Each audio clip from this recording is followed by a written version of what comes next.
Finished. Right. Tom Tugendhat.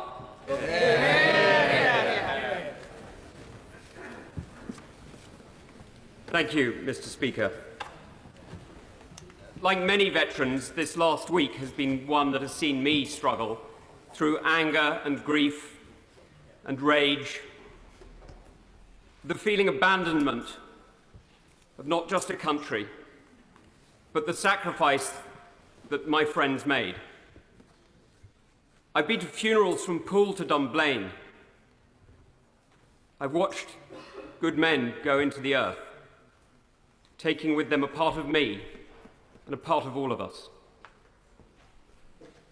And this week has torn open some of those wounds, left them raw, left us all hurting. And I know it's not just soldiers.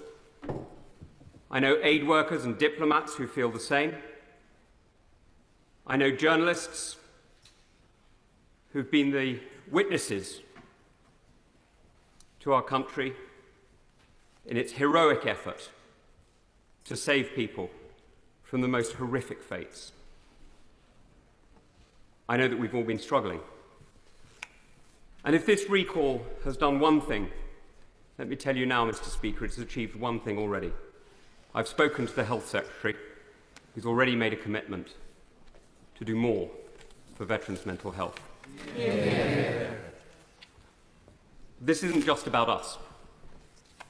The mission in Afghanistan wasn't a British mission, it was a NATO mission. It was a recognition that globalization has changed us all. The phone calls that I am still receiving, the text messages that I've been answering as I've been waiting, putting people in touch with our people in Afghanistan, reminds us that we are connected. We are connected still today, and Afghanistan is not a far country about which we know little. It is part of the main. That connection links us also to our European partners, to our European neighbours, and to our international friends. And so it is with great sadness that I now criticise one of them. Because I was never prouder than when I was decorated by the 82nd Airborne after the capture of Musakala. It was a huge privilege to be recognised by such an extraordinary unit in combat. To see their Commander-in-Chief call into question the courage of men I fought with, to claim that they ran. It's shameful. Those who have never fought for the colours they fly should be careful about criticising those who have. Yeah.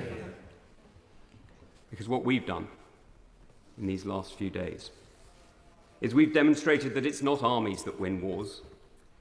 Armies can get tactical victories and operational victories that can hold the line.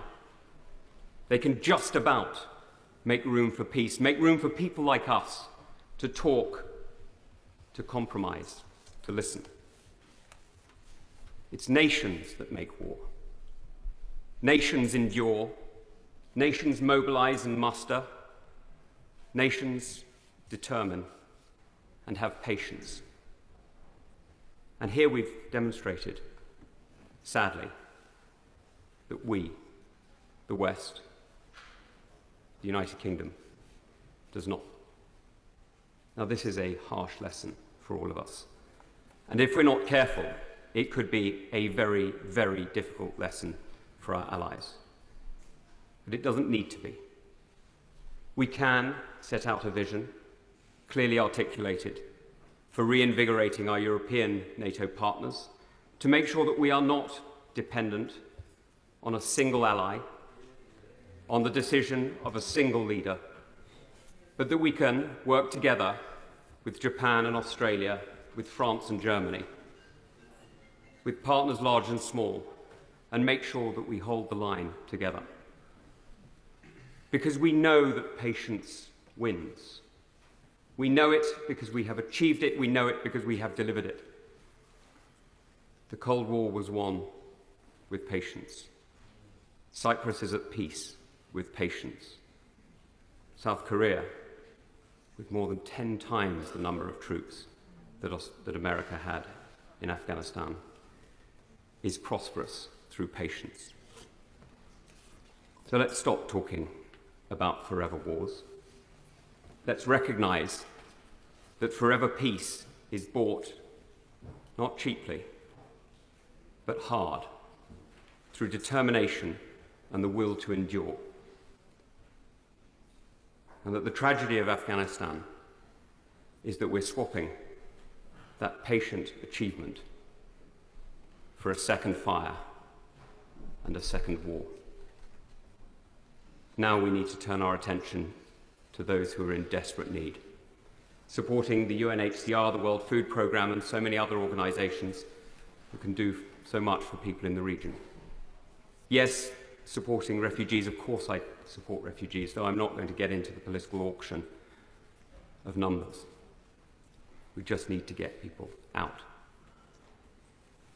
So I leave with one image. In the year that I was privileged to be the advisor to the Governor of Helmand, we opened girls' schools. And the joy it gave parents to see their little girls going to school was extraordinary, and I didn't understand it until I took my own daughter to school about a year ago. And there was a lot of crying when she first went in, but I got over it and it went okay. And I would love to see that continue. But there is a second image I must leave you with, and it is a harder one. But I'm afraid it is one that I think we must all remember. Only for a minute. Just for a minute. And I wonder if you could say a bit more about that second image. I'm very grateful to my friend who was watching the clock more than me. The second image is one that the forever war that has just reignited could lead to. It is the image of a man whose name I never knew, carrying a child who had died hours earlier, carrying this child into our firebase and begging for help. Now, there was nothing we could do. It was over.